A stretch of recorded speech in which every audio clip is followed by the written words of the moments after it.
tell you blood clot. Kill the whole out here, you hear? Me for you no gunshot out here. Don't fuck. Don't fuck with yourself, you hear? Cause no don't necessarily collect extortion. Say big blood clot right down the middle. Gunshot. You hear me tell you no? Don't fuck with yourself. You hear me tell you no? Don't fuck. Oh.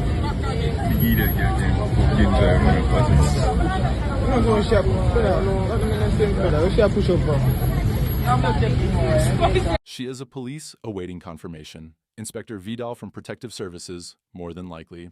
After this incident, she will be reprimanded for her action. She is lucky they did not disarm her and killed her for being at arm's length of the man that she pushed her gun in his face. She is said to have just received an award last week. Welcome to Crime Time News and Entertainment with a Buzz. It is becoming more and more apparent that Jamaica is the epicenter of road rage, anger management, and our badness. In this video that you just saw, based on the information that I am getting, it is said that this lady was driving behind some sorts of minibus. There was some sorts of verbal altercation.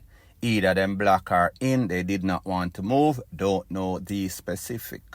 So this lady came out the vehicle, guns drawn in her hand, and went in front of the driver of the bus, specifically the conductor, and pretty much shoved the tool in him face, teeth off him face, them call it, and make him know, say, listen, don't FUCK yourself if you don't want to end up in the afterlife. Me bust me tool in your face. Don't think that because you are extorting people out here, I am afraid of you. People, it seems as if she has inside information what is going on in these bus parks in Jamaica. So therefore, is either she is a part of the problem or the solution. Now, people, you and I know when it comes to Jamaica, especially these taxi drivers, these minibus drivers, they have zero discipline. Them act like them are run the road. So this lady is letting them know, say, listen, me will take you off of the road, literally take you to the afterlife. With the government issue are my own legal fire piece. Now, when we see people acting in such a manner as in this lady, more than likely, them know more than we. It is more than meets the eye. Maybe this lady knows that her badness is validated in her own self. Maybe this lady kind of lick her chip and lose her mind. She mad, she sick, her head no good. Maybe this lady is a mad lady, or maybe this is a movie. People, make me know what you think in the comment section. Point blank and period. Baba clean, Baba quiet youth. Baba not tell no, Baba not him talk. Him not come road. Him not go now, we are TikTok straight. I was protesting about my son. The police officer chased them last night, picked them up on them bike, and also run the vehicle over them and deal with them away and throw them in the vehicle, carry them to the hospital, and just like that. Two of them parked on them at 9. Of them traveling on a motorcycle. They went to pay a grown bill, but I don't know what the outcome by the police. They get involved with them because they have a license and then just buy the bike. So I don't know the outcome, but the way they deal with the circumstances, how them deal with it, they don't have to deal with it. So they don't have to lick them like that and deal with them like that. So they were hit from the vehicle, died, and also shot. That's what you're saying? Yeah, there was shot before and licked from the vehicle, and no wanted, nothing unwanted pertaining to the law process. But at the time, the bike might be not having the papers, but he has his license. So he just get the bike out Friday, Thursday. So I don't know if we get it straightened. So that might be the outcome why them chasing him. So I don't sure what the motive. Them just leave from out of the yard, so by the time them reach by the top of the road and come down, police start trace them because the bike new. So them a test out the bike. And them just leave them down right as and drive over them. The one where then auntie take picture and video and them take the phone from her and delete everything. This one is called A Hard Ears Make for a Soft Ass. For every action is an equal and not so opposite or justifiable reaction. That is the remix. I am speaking about a very unfortunate incident that took place in a place called Olympic Way, in which two youths, one of them a popular TikToker, don't know if that is an advantage nowadays based on what we see, the despicable stuff that these TikTokers have been going on with. They were knocked off a bike, apparently. They were coming from some sorts of round robin. One of them is said to be a DJ. Apparently, this happened probably about 11 something bells, close to midnight. Apparently, the po signaled them to stop, and they decided that them ears hard. There was some sorts of chase by some sorts of po cruiser. Po lit them off of the bike, allegedly ran over one of them, allegedly also blazed them up. So those are the audio from that incident, based on what family member had to say, based on what friends had to say. The youths were taken out, allegedly chased, allegedly con up. One of them lost his life in the hospital in the wee hours of the morning. The next one is in there battling for his life. Apparently, he had some sorts of con in the bottom area. Don't know the details or specifics of that.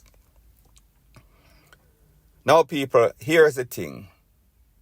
Whenever you're out and about and you decide that you're not going to obey the law, you have to understand the present climate, the present condition in which you are operating under. We've seen a very unfortunate or a couple unfortunate incidents in a different po division, specifically in a Montego Bay, wherein a youth lit down one of these traffic po, lick him in some sort of ditch 50 feet deep. He was taken to the hospital, bad condition, all sorts of brain damage. Eventually he died. I think he got lit down on the Tuesday and he died maybe between Friday night and Saturday morning. And you heard the po say that they held somebody was in custody, a taxi man driving some sort of white pro box. He was taken into custody. As a matter of fact, he gave in himself when the po put out some sort of warning that, listen, turn in yourself or else we might turn you in some sorts of dopey. They did not say that specifically, but you get the point. So we see the po them start point the finger at an artist named Eddie G. Bama for a song named Cap or something like that, in which him say police with them speed a gun him, lick them down a ground. And they say that they are going to ban him from Montego Bay, St. James era, so therefore they are warning all sorts of promoters. Listen, if you book this youth, you're not going to get any sorts of permits. Your show is going to be cancelled. So they sent out a very stern warning based on the fact that their own employees, members of the JCF, refused to do any sorts of security details, even though they were getting paid, if that artist is on the billing. So I say this to say that you have to watch the temperature, you have to watch the climate, you have to watch what's going on. So therefore, if you know say it's a blizzard, female, you can't go in any sorts of body rider shorts. Men, you can't go in a little flimsy t-shirt. You have to know, so you have to dress for the winter, dress for the weather. So I say this to say that these youths have to understand when you see these things, sequence of incidents or events happening, then you have to know, say, maybe this is not the right time for us to be taunting, playing games with these po officers, especially when they are in their feelings, especially when they just lost a loved one to the same sorts of buffoonery, meaning indiscipline, on the road. So therefore, if the po stop you, then you just stop. Like I've always said, don't start no ish, won't be no ish. So if these youth never run initially, then there would not have been any sorts of chase. And I understand sometimes the bike is not registered, no sorts of insurance, no sorts of fitness. Sometimes these people don't have license themselves. Based on what the family member said, yes, the youth had some sorts of license. He had just bought the bike maybe a day or two before, but they doubt. They knew that the bike was not registered. They knew that there was no sorts of fitness. They knew that there was no sorts of documentation on the bike. So people, like me say, I am not going to justify the poor action, because whenever there's any sorts of chase, if it seems as if you are going to endanger the life of civilians or even the person that you're chasing, don't know the policy in a Jamaica. We know that Jamaica policy is a little bit different from foreign. You should probably abandon the chase. However, these popo, based on what is happening, chances are, the likely possibilities are, they were not going to abandon this chase, especially the climate again in a Jamaica, wherein all sorts of people, gunman that is riding around with all sorts of bike, robbing people, taking away people, so the popo don't know. Am I saying that the way they responded is justified? Probably not, but me just say, una know, una for understand, you cannot be bike-wise and then DEATH or injury foolish, and that is exactly what took place.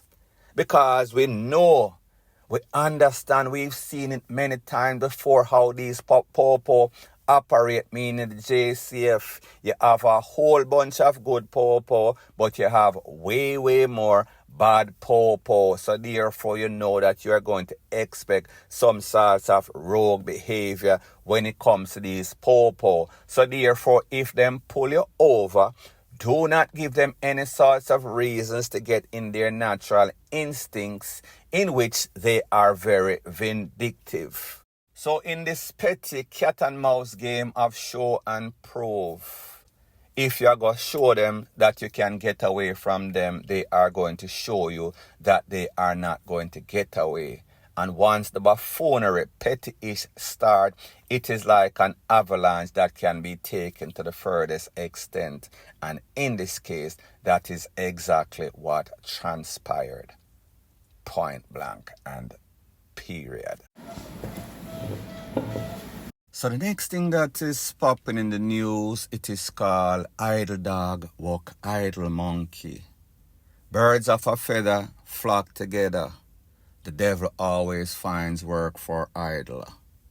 The video that you saw at the start of this part is of a man. His name is Liquor Kirk. He works in a bus bay, taximan in a Portmore right there, so on a daily basis. He has been working there for a couple of years. He was knocked down by a next man that is said to also be a taxi driver. However, this taxi driver is more like the idle dog. He has no sorts of PPV license. He should not be out there under no sorts of circumstance. However, based on the information that I am getting, it is said that that driver, name not given, there's an ex-taxi driver known as David. David has his license. Based on David's account of the situation, it is said that he parked his vehicle, was getting some sorts of food. When somebody jumped in at the vehicle, take away the vehicle, I guess he went on some sorts of joyride.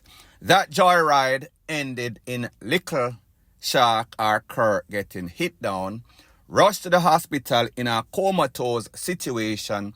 A couple of days later, he lost his life. So when I heard this story, I said to myself, nah man, you sure said this story is straight? And he said, yes, it is a everyday thing. Sometimes the people them they out there, and the people them just take them vehicle and gone go check a girl, gone on some sorts of joyride.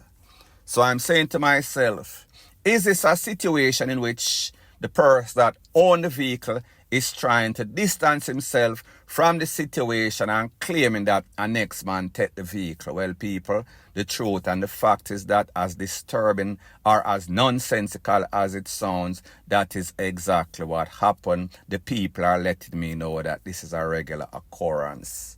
these people park their vehicle. It's either them a friend or them a get extorted. Don't know the specifics. Nobody would say. But apparently, David parked his vehicle, getting some food. The idle dog jump in the vehicle, take with the vehicle, come back, driving in the vicinity, driving through the bus bay at some sorts of not speed, and then him lick down Kirk. Kirk lose him life.